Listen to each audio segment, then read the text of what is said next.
오늘 이 자리에 나오신 여러분들을 다시 한번 환영하고 축복합니다. 이렇게 2월 한 달 동안 전임 전도사님들이 하나님의 말씀을 전할 수 있는 기회를 얻어서 말씀을 전하게 되었습니다. 이 시간 옆 사람과 함께 우리가 인사해 봤으면 좋겠는데요.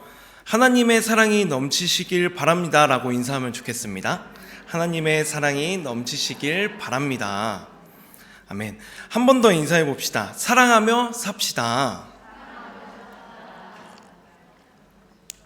하나님의 사랑이 여러분들에게 진심으로 넘치시기를 소망합니다.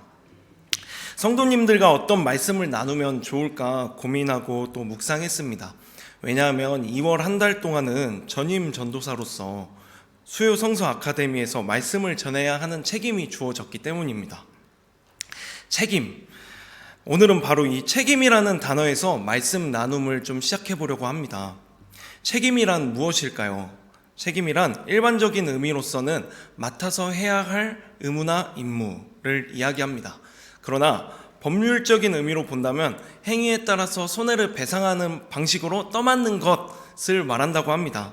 이런 경우에는 너 책임이야, 너가 책임져 이렇게 말하는 그 책임을 이야기하는 거겠죠.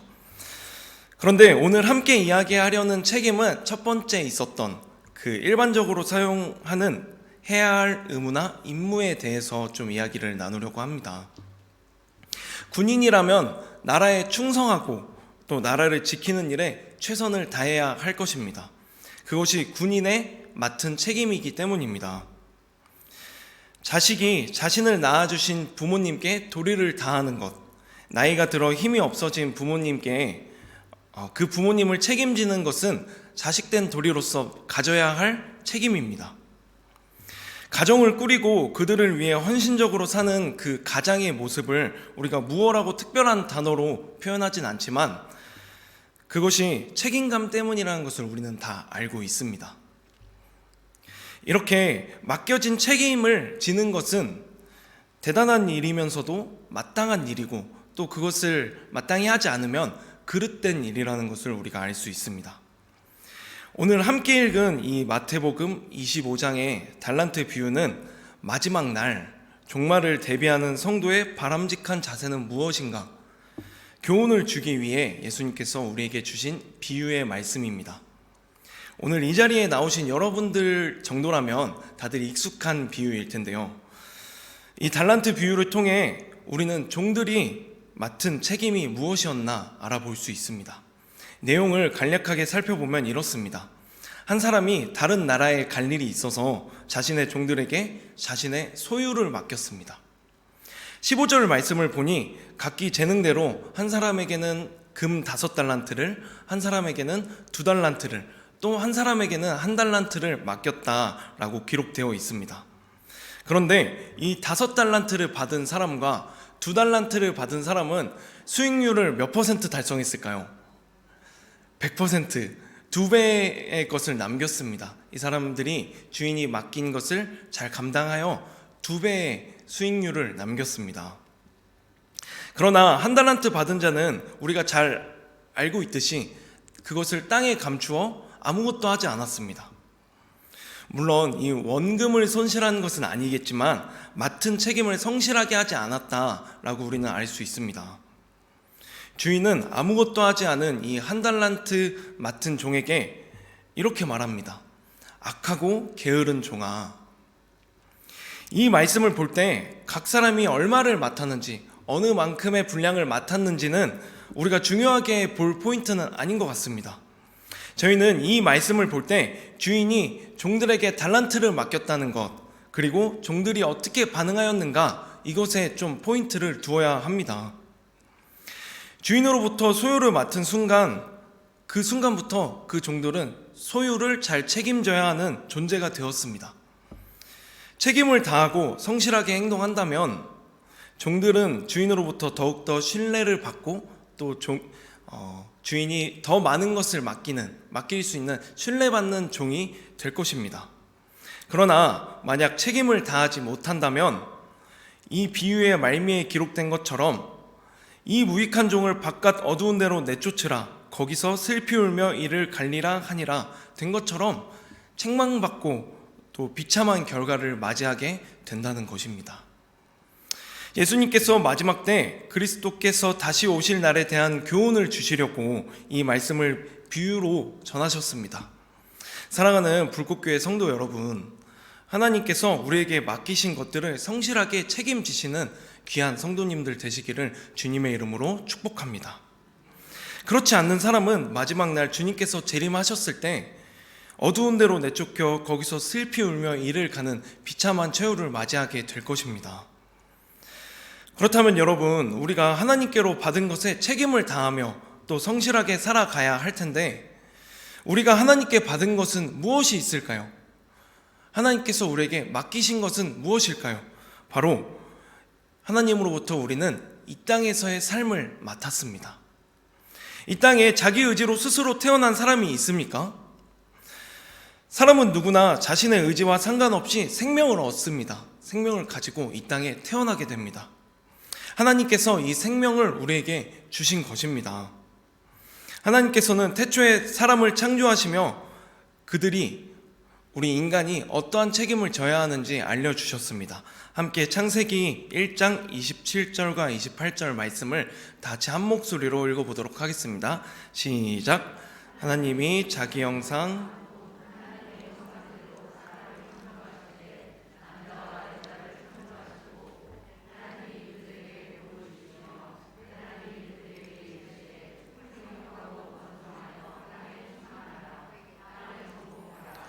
바다의 물고기와 하늘의 새와 땅에 움직이는 모든 생물을 다스리라 하시니라.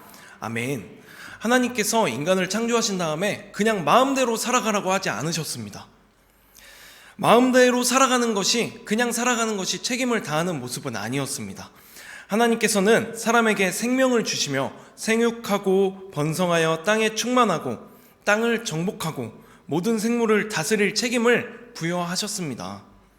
그 명령대로 사는 것이 하나님께서 주신 생명을 성실하고 올바르게 책임지는 그런 모습인 것입니다. 땅을 정복하고 다스리며 조화롭게 하는 것, 모든 생물을 다스려 평화롭게 하는 모습이야말로 우리가 2023년 그토록 고백하는 복되게 하는 삶, 복되게 하라, 이런 삶이 아니겠습니까? 그런데 죄를 범한 인간은 이제 그 책임을 성실하게 수행할 수 없는 존재가 되었습니다. 어쩌면 너무도 교리적인 말이지만 우리의 죄는 우리가 성실이라는 책임을 다하지 못하도록 만들어 버렸다는 것입니다. 하나님과 교제하며 하나님을 위해 모든 생물을 다스려야 하는 책임이 있는 인간이 이제는 자신이 하나님처럼 높아지기 위하여 남의 생명을 파괴하고 또 이 땅을 파괴할 수 있는 유일한 피조물이 되어버린 것입니다. 성실의 방향이 왜곡되었습니다. 이 세상을 살아가는 인간의 영향력이 얼마나 대단합니까? 실제로 타인의 생명을 앗아갈 영향력이 있습니다. 정신적으로도 사람을 박살낼 수 있는 그러한 영향력이 인간에게 있습니다. 욕심 때문이라면, 내가 높아지기 위해서라면 얼마든지 자연 환경도, 이 아름다운 지구도 다 파괴해버리는 것이 인간의 영향력입니다. 성실히 연구하고 공부해서 발전한 이 과학기술은 이제 정말로 지구를 파괴하는 가운데 사용되고 있다는 것입니다. 하나님이 창조하신 이 피조세계에서 가장 위협적인 존재가 바로 인간이 되어버렸습니다. 우리가 오늘 읽은 종들에게 맡겨진 달란트 비유를 볼 때 쉽게 간과하는 것이 있습니다. 그것은 바로 한 달란트 받은 종이 아무것도 하지 않았을 거라는 착각입니다. 그러나 그는 단지 주인으로부터 맡은 이 달란트로 아무것도 안 했을 뿐이지 다른 일을 하느라 바빴을지도 모릅니다. 비록 주인에게 맡은 일에 대해서는 게을렀을지 몰라도 다른 일들에 그 누구보다 성실하게 행동했을지도 모른다는 것입니다. 그러나 오늘 그가 주인에게 책망받은 이유는 주인으로부터 맡은 것을 성실하게 하지 않았기 때문입니다. 즉, 성실의 방향이 잘못되었기 때문입니다. 사랑하는 불꽃교회 성도 여러분, 성실의 방향을 바로잡는 우리가 되기를 주님의 이름으로 축복합니다. 세상 사람들 중에도 성실한 사람이 얼마나 많은지 모르겠어요. 그러나 무엇에 성실한가가 중요합니다. 유명한 악인, 영향력 있는 행악자들을 그들의 특징은 잘못된 방향으로 꽤나 성실했다는 것입니다. 역사적으로 가장 악한 사람으로 꼽히는 아돌프 히틀러도 정치적인 능력, 또 행정적인 능력, 군사적인 능력, 연설하는 능력까지 모든 분야에서 굉장히 뛰어난 사람이었습니다. 그가 뛰어날 수 있었던 이유는 성실한 자기 관리 때문이었겠지요. 우리나라에서 가장 나쁜 사람으로 꼽히면서 지금까지 욕을 먹는 그 매국노, 유명한 매국노 이완용도 사실은 뛰어나고 성실한 사람이었다는 것에는 이견이 없습니다. 그러나 그들은 자기 자신을 위해서 성실했고 악한 것을 위해서 성실한 사람들이었습니다. 그러므로 우리는 하나님께서 선물로 주신 이 땅의 삶에서 성실하되 성실의 방향을 바로잡고 살아가야 합니다. 옳은 방향으로 성실해야 합니다. 하나님께서는 인간을 통해 이 세상을 복되게 하려고 마음 먹으셨습니다. 그러나 죄로 인해 인간은 이 세상을 망하게 하는 존재가 되어버렸습니다. 우리는 죄 때문에 우리에게 맡겨진 책임을 다하지 못하는 존재가 되어버렸다는 것입니다. 그러나 우리가 이제 다시금 성실의 방향을 바로잡고 하나님께서 맡기신 책임을 다할 수 있는 유일한 방법이 있습니다. 그것은 예수 안에서 새 생명을 얻는 것입니다. 고린도후서 5장 17절 말씀을 함께 읽어봤으면 좋겠습니다. 함께 읽겠습니다. 시작. 그런즉 누구든지 그리스도 안에 있으면 새로운 피조물이라 이전 것은 지나갔으니 보라 새 것이 되었도다. 아멘. 아멘입니다. 하나님께서 도무지 방법이 없는 우리에게 그리스도 예수를 보내셨습니다. 그리고 그분을 통해 우리가 새로운 피조물로 거듭날 수 있는 그 기회를 열어주셨습니다. 죄로 인해 더 이상 하나님이 주신 생명의 책임을 성실하게 할 수 없었던 우리가 예수 그리스도의 십자가 사랑과 부활하심의 복음으로 새 생명을 입는다면 이제 다시 성실이라는 책임을 다할 수 있는 존재로 다시 태어나게 된다는 말입니다. 사랑하는 여러분, 하나님께서 우리에게 새 생명을 얻을 기회를 주셨습니다. 이제 새 생명을 얻은 우리는 생명을 받은 자로서 성실이라는 책임을 다해야 할 것입니다. 성실이라는 책임은 결코 나를 위한 성실이 아닙니다. 만약 성실의 방향이 잘못된다면 그것은 하나님께서 우리에게 기대하는 그런 방향으로 흘러가지 않겠죠. 우리가 지녀야 할 성실을 한 문장으로 표현해 본다면 그것은 바로 복되게 하는 삶, 복되게 하라 라는 이 문장과 일치할 것입니다. 조금 더 구체적으로 우리가 그렇다면 하나님께 복되게 하고 세상과 사람 앞에서 복되게 하는 삶을 살아가기 위해서는 어떻게 해야 할까요? 그렇게 사는 삶이 어떤 삶일까요? 적용할 수 있는 것이 너무나도 많겠지만 그 핵심은 바로 사랑하는 사람이 되라 라는 것입니다. 요한복음 15장 9절에서 12절 말씀을 한 절씩 교독했으면 좋겠습니다. 제가 먼저 읽고 마지막 절은 다 같이 읽도록 하겠습니다. 아버지께서 나를 사랑하신 것 같이 나도 너희를 사랑하였으니 나의 사랑 안에 거하라.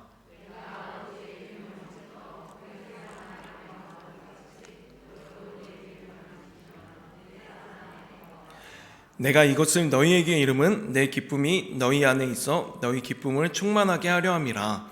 내 계명은 곧 내가 너희를 사랑한 것 같이 너희도 서로 사랑하라 하는 이것이니라. 아멘. 우리가 받은 새 생명은 하나님께서 자신의 독생자를 희생시키면서 보여주신 최고의 사랑입니다. 이제 우리는 그 생명을, 그 사랑을 넘쳐 흘려보내는 존재가 되어야 한다는 것입니다. 제가 지난주에 기회가 있어서 강종희 목사님과 함께 목회자 세미나를 좀 다녀왔습니다. 그곳에서 유기성 목사님의 설교를 좀 많이 들었는데요. 유기성 목사님께서 한 선교 보고에 대해서 이야기를 해주시는 거예요. 그래서 들으면서 이 이야기를 우리 성도님들께 좀 해드려야겠다 마음을 먹고 설교문에 적어왔습니다. 어떤 선교사님께서 선교 보고를 하는데 그 내용이 정말 기가 막힐 정도로 놀라웠다는 것입니다. 첫 번째는 선교지에서 언어가 자유롭게 소통이 되었다고 합니다. 보통 선교사님들이 처음 선교를 나가시면은 최소 한 1년에서 2년 정도는 언어 훈련을 열심히 하느라고 막 역동적인 사역을 잘 감당하지 못하고 또 언어 훈련에 매진합니다. 복음을 전해야 하는데 말이 잘 통해야 복음을 전할 수 있기 때문입니다. 그런데 그 선교사님께서는 이 선교지에 가자마자 언어의 문제가 금방 해결되었다고 하니 이게 얼마나 놀라운 일인지 모르겠습니다. 그런데 더욱 놀라운 것은 준비된 이 선교지에서 자비량으로 사역할 수 있는 경제력마저 갖추게 되었다는 것입니다. 스스로 직업을 가지고 자비량으로 사역할 수 있게 되었을 뿐만이 아니라 이 일자리를 얻었다는 것은 또 비자 문제가 해결되는 일이기도 하고 그 나라에서 계속 사역할 수 있게 되었다는 거잖아요. 그래서 이게 얼마나 큰 감사고 축복인지 모르겠다는 것입니다. 그리고 또한 일터에서 만나는 대부분의 사람들이 예수 그리스도를 모르는 사람들이어서 복음을 전할 사람들이 너무 많아서 감사하다는 것입니다. 만나는 거의 모든 사람들이 전도 대상자인 거예요. 복음을 전하러 그곳에 갔는데 복음을 전할 사람들이 너무 많으니 이것이 얼마나 감사한 일인지 모르겠습니다. 게다가 또 중요한 것이 또 있었는데 뭐냐면은 이 선교사님께서 외부에서 봤을 때 어떤 사람이 이방인인지 어떤 사람이 선교사님인지 별로 외모가 이질적이지 않으셔서 구분이 안 간다라는 것입니다. 이제 돌아오는 금요일 우리도 마침 선교부 주관으로 금요 성령 간증 집회가 드려지는데 여러분들이 만약 이러한 선교 보고를 받는다면 얼마나 감동과 감사가 넘치겠습니까? 정말 모든 것 준비하신 하나님께 영광을 올려드릴 수 있을 것 같습니다. 또 이 선교사님이 얼마나 준비된 선교사님인지 우리가 칭찬과 또 감사와 은혜를 그것을 통해서 나눌 수 있을 것 같습니다. 그런데 이 이야기를 하시면서 더욱 놀라운 것을 한 가지 말씀해 주셨는데요. 이 선교 보고는 한국에 파송된 여러분들의 이야기라는 것입니다. 하나님께서 이 모든 환경을 우리에게 예비해 놓으셨습니다. 언어가 통하고 후원을 받지 않아도 살아갈 수 있고 또 비자 문제도 없고 복음을 전해야 할 사람이 우리 주변에 너무나도 많이 있다는 것, 이것이 바로 한국에 파송된 여러분들의 선교사로서 파송된 여러분들의 이야기였다는 것입니다. 이것이 우스갯소리인 것 같지만 우리에게 하나님의 사랑을 전해야겠다는 그 마음만 있다면 이보다 더 좋은 선교지가 어디 있겠습니까? 사랑하는 불꽃교회 성도 여러분, 하나님께서 우리에게 맡기신 것은 바로 이 땅에서의 이러한 삶입니다. 우리는 생명을 부여받은 자들로서 이 땅에서의 시간을 잘 책임져야 할 그런 의무가 있습니다. 그러나 죄로 인해 그것이 불가능해졌습니다. 성실의 방향이 상실되어 버린 것입니다. 나 자신을 위해서 성실한 것, 헛된 것을 위하여 성실한 것은 이 세상을 파괴하는 결과를 가져옵니다. 그러나 성실의 방향을 바로잡고 하나님께서 맡기신 책임을 다할 수 있는 유일한 방법이 있다면 그것은 예수 그리스도로부터 새 생명을 받는 것, 그리고 그 생명을 받은 자로서 사랑을 전하는 것이었다는 것입니다. 이 사랑을 회복하시는 여러분들 되시기를 축복합니다. 사랑을 전한다는 것은 용서의 모습입니다. 나에게 잘못한 사람을 먼저 용서할 수 있는 여러분들이 되시기를 축복합니다. 남을 먼저 용서하는 모습으로 인해 그리스도의 사랑이 잘 전해질 것입니다. 또 사랑을 전한다는 것은 희생의 모습입니다. 손익을 따지며 계산하는 것이 이 세상을 살아가는 방식에서 너무나도 합리적일지는 모르겠지만 세상이 이해하지 못하는 바보로 살아갈 때 그리스도의 사랑이 이 세상 가운데 전해진다는 것입니다. 이것을 기억하시고 똑똑하고 합리적으로 손익을 따지는 사람이 되기보다는 바보같이 사랑을 전하며 희생하시는 여러분들이 되셨으면 좋겠습니다. 정말로 그렇게 되시기를 소망합니다. 사랑을 전한다는 것은 또 불편을 감수하는 모습입니다. 탄소 배출로 인해 지구온난화가 가속화되어서 이제 생태계가 파괴된 것의 책임이 분명히 인간의 욕심 때문이다 라고 우리가 논의하고 있습니다. 그래서 탄소 중립에 대한 이야기가 전 세계적으로 계속해서 화두가 되는데, 사실 나 한 명의 노력이 얼마나 도움이 되겠어, 나 하나 아낀다고 환경이 그렇게 좋아질까, 이런 생각이 듭니다. 네, 실제로 한 명이 절약하고 아낀다고 해서 이 지구 온난화가 멈춰지거나 막 빠르게 좋아지지는 않겠죠.